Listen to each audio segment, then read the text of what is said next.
Welcome to Capitalize Your Finances, the podcast that's your ultimate guide to mastering personal finances and unlocking the secrets of entrepreneurship. Each week, we dive into the world of personal finance and business development and have fascinating conversations with industry experts, seasoned entrepreneurs, and thought leaders who share their insights, strategies, and stories to help you get ahead in life. Whether you're a seasoned entrepreneur looking to scale your business or someone just starting out on your financial path, this podcast is your go-to resource for inspiration and actionable insights. Welcome back to Capitalize Your Finances. As always, I am your host, Christopher Paniotu, certified financial planning professional, the Cap in Capitalize. And on today's episode, we are going to get into one of your favorite topics, net worth by age, and how do you stack up? But before we get into today's episode, the free advice for the week: keep things as simple as possible for as long as possible. This bears repeating so often because many of you, whether you know it or not, try to get cute and fancy when it comes to leveling up your finances. The most successful people that you know, go ask them, financially speaking. They would tell you the exact same thing, because the longer you keep things extremely simple, by definition, eventually you're going to grow out of that.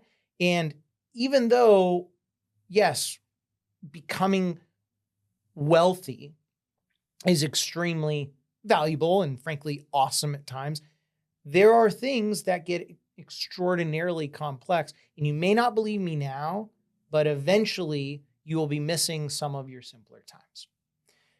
So now we've got that free advice out of the way. It is time to get into net worth by age. Now, before we get into the actual numbers and where you all stack up, I want to set the stage because some of you that are new to the show, welcome, by the way.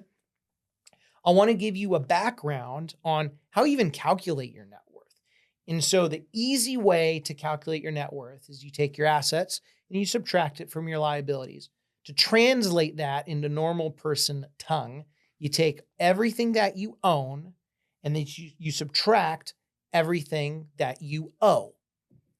Now, one little caveat to that is do not include your home or your condo, your primary residence, in that net worth calculation. I've met with people more often than not when they come in and let's say that they have a net worth, and I'm making this up, of $1.5 million. Well, the majority of their net worth is tied up in their home, so their actual net worth may only be a couple $100,000. I'm not saying a couple $100,000 is not a lot of money, but when you factor your home out of it, you get a more accurate idea of what you're actually working with. Stating it another way, your home is your home. So until you decide to move or maybe take money out, although you'll have to pay that back, your home is a home. And so you can't actively do anything with it. So it gives you a misguided idea of your net worth. There's a reason why net worth is an actual better measure of wealth than income. And I learned this a long time ago. There's two types of wealth out there. There's income sheet wealth and what I call balance sheet wealth. Income sheet wealth shows what you make, but the balance sheet wealth shows you what you're worth. And that's not like an original two terms that I just pulled out of a hat. In a business, you have three financial statements. You've got a balance sheet, which again, is what the company is worth, an income statement, which shows what the company makes every year and its expenses.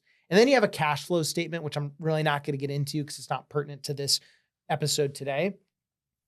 But the ones with balance sheet wealth are the ones that are truly wealthy.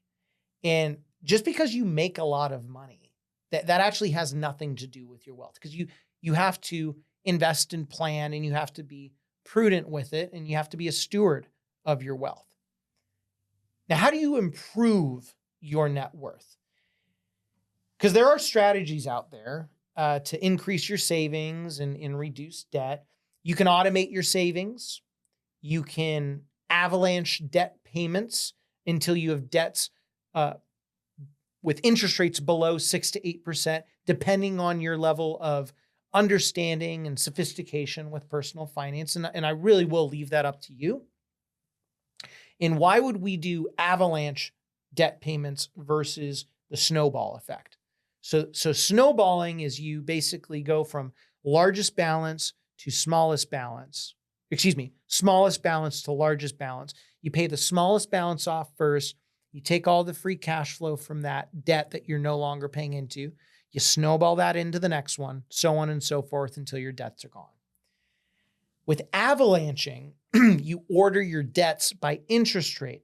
And the reason why you want to do that is you want to earn the highest rate of return possible. Now you're probably thinking, what do I mean by that? Well, let's say you've got debts ranging from 27%, that's egregiously high, down to 4%. And let's say it's 27, 20, 15, 10, 4. You want to pay off that 27% interest rate first. In thinking about it, for every dollar you put in, you are earning that rate of return on the debt in which you are paying it off. Then you take that money and you avalanche it down into, I think I said 20, and then the 15, and then the 10, and then the 4. Once you get to the 4%, that is such a low interest rate that then you can take all of that extra free cash flow and you can plan for it accordingly, which we'll talk about in a moment. Now, you're going to want to invest wisely and take advantage with compounding your money accordingly. And how are you going to do that? The easiest answer is automating your company retirement plan. And there's a bunch of reasons why you would want to do that. And we've actually talked about that ad nauseum with episodes in the past. And so you can go back and listen to the library on retirement plans. But if you don't have a retirement plan through your business, it could be a 401k. Again, a 403b if you work for a nonprofit, or 457 if you're a government employee. You could utilize an individual retirement account or a Roth individual retirement account, Roth IRA. Or you could just open up an investment account. And without getting into the tax strategy of all that, because again, that's from previous episodes, you want to just get in the habit of automating this. As far as getting creative with the investments within your investment accounts, I'm not against that. In fact, I'd be a huge hypocrite if I said don't think about it at all. But that's not going to move your needle nearly as much as opposed to just getting started ASAP and focusing on the easy wins. The rate of return side of things will come, and a lot of retirement plans should have your money going into an investment automatically, or investments that are appropriate based on where you are at in your retirement life cycle. So for you, just focus on the contributions. One last thing on the automation in really growing your net worth over time. The greatest investment that you can guarantee is not an investment. It's the taxes you avoid.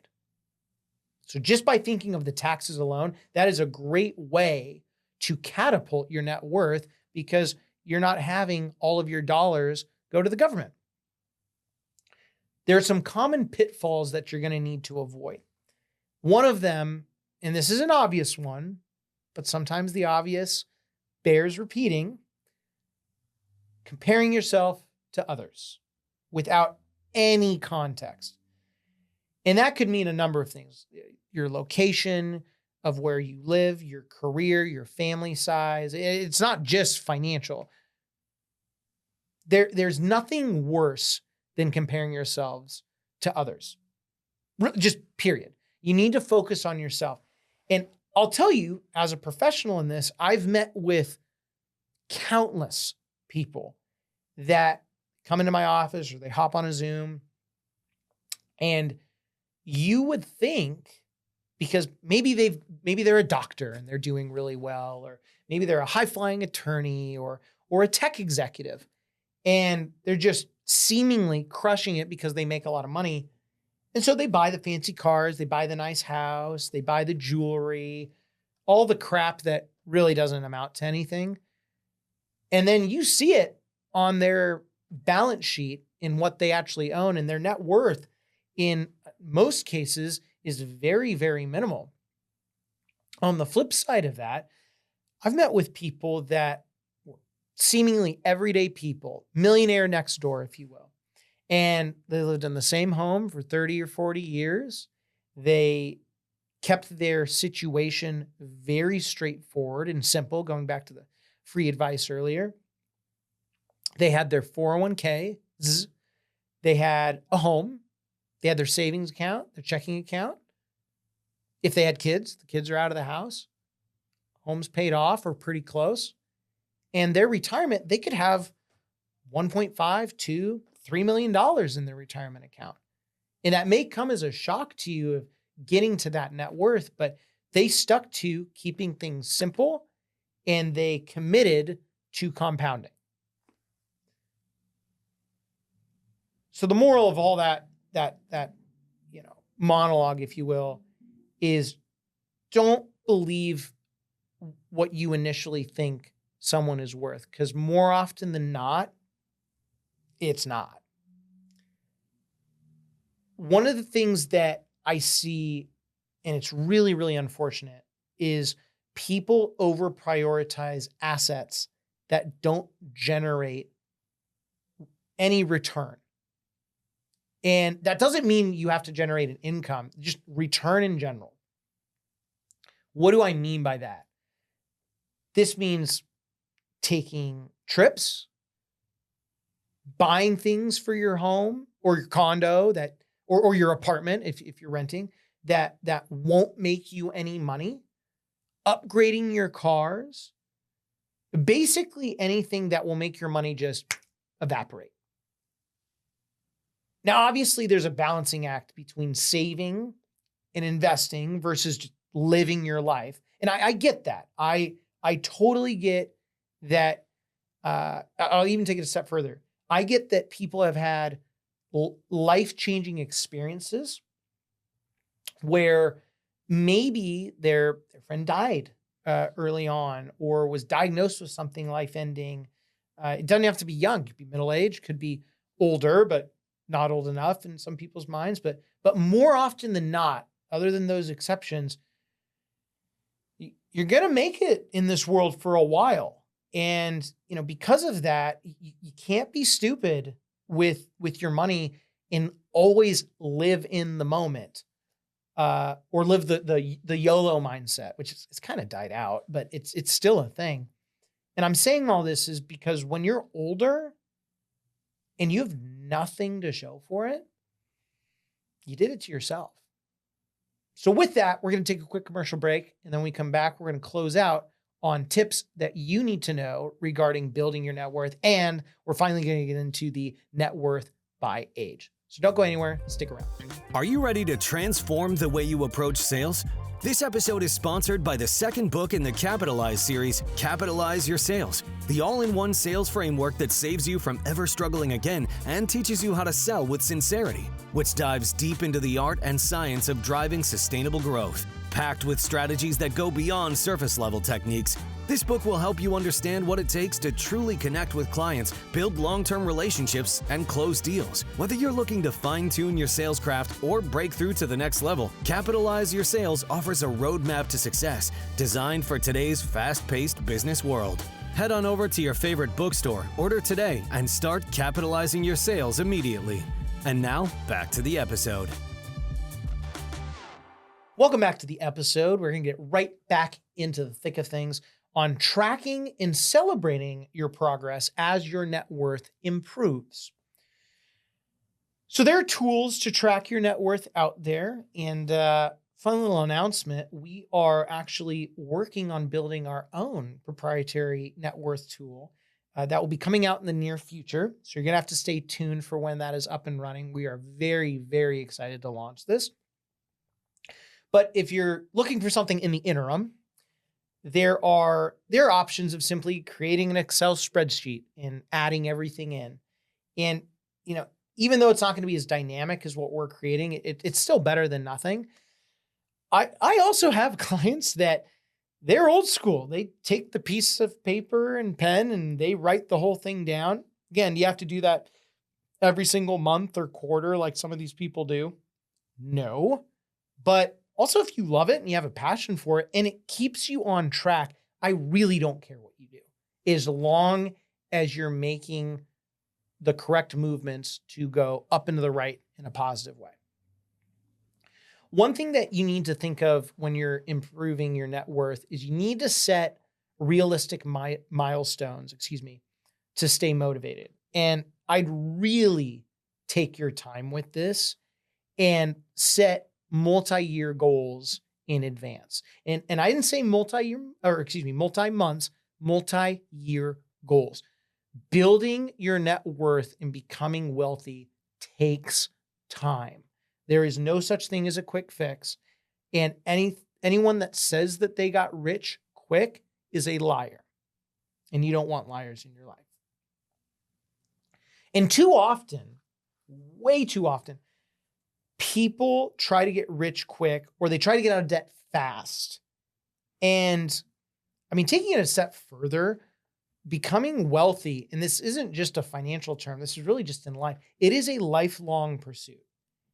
And think about it this way. If you get something fast, you can lose it just as fast. Versus if it takes a long time to get something, theoretically, if we go with the same analogy, it's going to take just as long to lose it. Now, the average age by net worth, the time has come in this episode. And what I wanted to do is I wanted to break down the averages in medians. So I wanted to go through age groups under 35, 35 to 44, 45 to 54, 55 to 64, 65 to 74, and 75 plus. And before I give you the actual numbers, it's worth noting the difference between the median and the average. So the median, it's the middle value of the data set, where the average, it's the sum of every number divided by that total number of values, which in this case is people. And I wanted to note that because of this, the median number is where I would focus versus the average. I'll just tell you, you've got the top 1% out there. Well, those tops are going to skew the average to be significantly higher than the median net worth. And so a lot of people out there, they lean on the averages and then they get really, they kind of just self-defeat themselves. But you're not thinking critically about, if I'm under 30 and, the average net worth is, which I'll tell you in a second, well, man, I'm not worth that. Well, think about all the athletes out there that have multi-million dollar contracts. Well, they're going to bring the average way up. Well, for most of you, newsflash, you're not an elite professional athlete. So you got to kind of come back down to reality, and the median net worth is going to be the better number. So now that we've gone through all of that, the time has come to release and tell you the net worth numbers. So under 35, the median net worth is $39,040. The average net worth is $183,380. Between 35 and 44, the median net worth is $135,300. And the average net worth is $548,070.